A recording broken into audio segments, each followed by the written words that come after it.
Alors suite à un post récent sur Instagram et sur Facebook, j'ai eu beaucoup de demandes de tutos sur comment je fais ces vidéos où je me clone. On voit ça aujourd'hui sur DaVinci Resolve avec les deux outils que j'utilise pour faire ce style de vidéo avec des clones. Ça va, t'es bien là? Bah ouais, ça va, tranquille, ouais. Tu leur as dit? Quoi? Ah ouais? Maintenant là? Alors avant de commencer rapidement, ceux qui me regardent sur YouTube, seulement 20% sont abonnés à ma chaîne, Eh ouais. c'est peu, et sur les 20%, une grosse partie n'a pas mis la cloche de notification. Alors pensez vraiment à le faire, pour vous c'est gratuit, et pour moi ça m'aide vraiment beaucoup. On y va.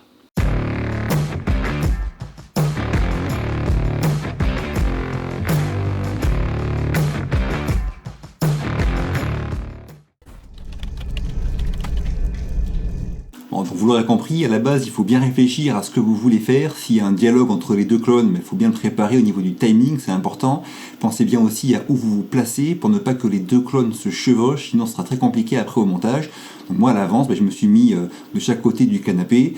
J'ai fait deux séquences, deux plans que j'ai tournés séparément, et donc j'arrive sur mon ordinateur avec deux fichiers vidéo distincts.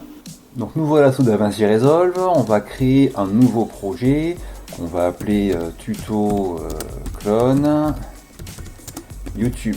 Hop, créer. Je vous rappelle que j'ai une playlist de tutos pour débutants sur DaVinci Resolve, je vous mets son lien à l'écran. Ensuite on va régler le projet, on va le mettre, pour l'exemple on va rester en Full HD, pas la peine de mettre en 4K UHD, je vais le mettre en 25 images par seconde, c'est comme ça que je monte et que je filme mes projets. C'est tout pour l'instant, enregistré. Voilà, ensuite je vais aller directement dans l'espace Edit, et là dans les médias, je vais importer mes deux fichiers vidéo que je viens de tourner. Voilà, j'aurais pu aussi les importer dans l'espace dédié ici médias, mais bon voilà. L'idée ça va être de caler ces deux fichiers. Je vais commencer par celui-ci. Donc là, hop, me caler avec la flèche de gauche, je reviens en arrière, le point I, et hop, je descends tout ça dans la timeline. Hop, je vais me mettre ici, pareil pour le deuxième, on va essayer de le caler. Hop, ça devrait aller, peu importe pour le deuxième, je le mets à côté. Ce qui m'intéresse, ça va être de caler ici au niveau de l'audio. Je vais me servir de l'audio pour caler ces deux plans. Donc là, lui, il répond à la question que pose Ce ici. style de vidéo avec des clones. Ça va, t'es bien là? Voilà, ça va, t'es bien là. Et après, l'autre, il répond. Donc là, on va superposer les deux plans, en fait. Hop, je prends ça, CTRL-clic pour sélectionner, je décale vers le haut et je viens caler la réponse de ça va, t'es bien là, juste après la question. Voilà, là on a quoi au niveau du son, juste, on écoute. Ça va, t'es bien là? Bah ouais, ça va, tranquille, ouais. Tu leur as dit? Quoi? Ah, ça c'est un petit peu trop collé, on va venir ici. C'est important vraiment de bien caler au niveau du timing. Là c'était pas idéal, mais bon, ça va quand même le faire. On va voir maintenant comment c'est calé le son. Ça va, t'es bien là? Bah ouais, ça va, tranquille. Un petit peu trop proche. Ça va, t'es bien là? Bah ouais, ça va, tranquille, ouais. Tu leur as dit? Quoi? Ah ouais? Maintenant là? Alors avant de commencer Voilà, là on est calé au niveau du son, donc les plans sont bien calés. On va pouvoir s'arranger pour tout superposer comme il faut. La fin, on va venir finir quand ça nous arrange. Tout ça, on n'a plus besoin, on supprime. Hop, hop, hop.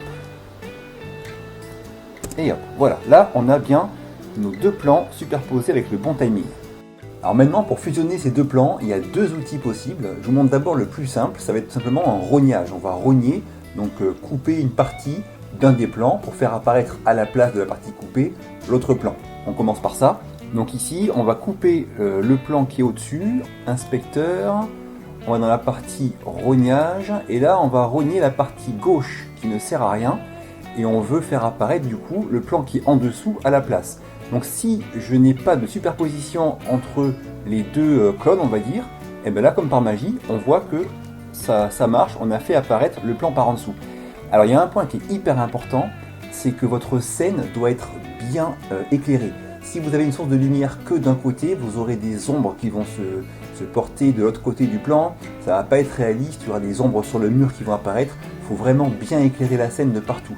Moi j'avais mis ma lampe principale plus deux minettes, ces petits panneaux LED là, que j'aime beaucoup, Et du coup, j'ai fait en sorte de réduire au maximum les ombres sur le mur notamment qui est derrière moi et sur le canapé. Là, on aperçoit ici légèrement l'ombre qu'on voit ici. Là, on peut s'arranger si on veut sur l'emplacement où on met le rognage pour essayer de trouver un endroit où cette ombre est la moins visible.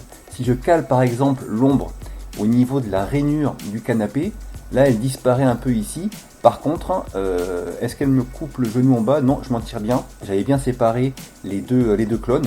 Donc là, quand je suis comme ça, vous voyez, dans ce cas-là, comme j'avais bien éclairé des deux côtés, j'ai assez peu d'ombre sur le mur et l'ombre disparaît. Donc c'est vraiment bien important d'avoir plusieurs éclairages pour pas avoir de soucis avec les ombres. Donc dans ce cas-là, le rognage serait suffisant. On pourrait s'en tenir à ça. Moi, ça m'irait bien comme plan. Je vous le montre comme ça. On va se rapprocher de la limite où les clones interviennent. Avec des clones. Ça va, t'es bien là? Bah ouais, ça va, tranquille, ouais. Tu leur as dit? Quoi? Ah ouais? Maintenant là? Alors avant de commencer rapidement, ceux qui me regardent sur YouTube, seulement 20% sont abonnés à ma chaîne. Eh oui. C'est Voilà, donc là, déjà, moi, ça me va comme ça. Alors maintenant, je vous montre l'autre outil dont je me sers parfois pour faire ce genre de clone. Donc on va supprimer le rognage qu'on a mis. Et là, par contre, ça va être un masque qu'on va faire, un masque qui nous arrange pour cacher une partie de l'image. Donc toujours sur ce plan, je le sélectionne, je vais dans la partie ici, étalonnage. Et là, on va créer un masque. Ça, j'en ai parlé dans une vidéo précédente dont je vous mets le lien à l'écran. On va commencer par faire ici dans les nœuds Alt-S pour créer un nœud en série. Clic droit, ajouter une sortie alpha. On va relier la sortie alpha ici. Et là, on va aller dans les masques. Donc, je suis déjà ici. Là. Je vais prendre cet outil-là, pince. Et je vais dessiner avec plusieurs points un masque. Donc avec la molette, je vais commencer par dézoomer pour pouvoir faire des points hors du cadre. Donc voilà. Et encore une fois, on peut se servir de lignes déjà existantes comme la rainure du canapé, la photo ici, le contour du cadre. Essayez d'utiliser des lignes existantes pour caler les traits, parce qu'après, du coup, les ombres vont mieux disparaître si on se sert de ces lignes. Donc je vais venir ici dessiner déjà un truc un petit peu grossier, voir comment ça va se passer après. On pourra ajuster si besoin. Voilà, donc je me sers de ça. On fait un truc un peu grossier juste pour voir ce qui se passe. Et là, quand je clique, hop, voilà, déjà là, on voit que ça m'a fait disparaître cette partie-là de l'image du plan qui est au-dessus, quoi. D'accord? Je vous rappelle, pour ceux qui n'ont pas vu le tuto, qu'on peut choisir ça ici. Si j'appuie là, ça fait l'inverse, quoi. Ça fait disparaître l'autre côté. Bon, bref, ça, vous pouvez le voir dans le tuto dédié à ces masques. Déjà là, j'ai dessiné un masque. On peut jouer la vidéo pour voir ce qui se passe. non. Alors avant de commencer rapidement, ceux qui me regardent sur Alors, vous voyez ici, là, on aperçoit encore l'ombre. Mais l'avantage d'utiliser la technique des masques, c'est que le contour du masque, on peut y définir une zone de progressive, on va dire, une zone de flou progressive, pour qu'il y ait moins cette démarcation nette. Ça se passe ici. Donc là, on va faire une marge intérieure assez légère. Il ne faut pas que ça aille sur mon genou, que ça me touche. Voilà. Et ici, on va adoucir un petit peu la limite. Si je vais maintenant voir, vous voyez, on voit plus le contour, on voit plus l'ombre en fait, la différence de lumière sur le mur. C'est bon, mon masque est réussi. Là, il n'y a plus aucun souci au niveau du contact entre les deux images. Puis vérifier que seulement 20% sont abonnés à ma chaîne, c'est peu. Et sur les 20%, non, c'est bon, j'ai pas le genou qui est pris dedans. Tout va bien. Là, avec ce masque-là, ça suffit. Alors, si vous avez des projets plus complexes avec des clones qui bougent ou comme ça, il peut être des fois utile de faire un masque qui suit vraiment le contour, mais c'est beaucoup plus contraignant. Après, on peut aussi l'animer pour animer des masques image par image. J'en ai parlé dans la vidéo dont je vous ai mis le lien tout à l'heure à l'écran. Voilà, en tout cas, pour ce style de vidéo, quand elle est bien préparée, on a bien fait deux clones qui ne se chevauchent pas, cette technique du masque est vraiment très efficace et très simple. Donc pour récapituler, pensez bien que ça se prépare à l'avance, l'endroit où vous allez vous positionner, les sources d'éclairage, c'est hyper important, sinon vous aurez des différences d'ombre ou des ombres qui vont faire que ça ne sera pas aussi réussi. Plus vous rajoutez des dialogues entre les deux clones, mieux ça rend, mais plus c'est compliqué aussi pour le timing entre les phrases que vous allez dire. Pensez aussi qu'un truc qui peut être sympa, c'est de mettre à l'endroit où il y aura votre clone dans la séquence suivante, eh bien un support, un trépied, quelque chose, pour vous permettre de regarder vraiment au bon endroit. Si on voit votre regard qui regarde à l'infini alors qu'il est censé avoir une personne là dans le montage final, on verra une petite incohérence. Donc moi des fois je mets un trépied à l'endroit où je dois regarder et après je me place à l'endroit du trépied dans la séquence suivante. Voilà, je pense que c'est des trucs sympas qui peuvent apporter un petit truc rigolo dans une vidéo. Si ça vous a plu, un petit pouce bleu, pensez vraiment à vous abonner et à partager cette vidéo si elle vous a plu. Moi je vous quitte, à très vite pour la prochaine et d'ici là bougez-vous purée. Bougez-vous mais chez vous.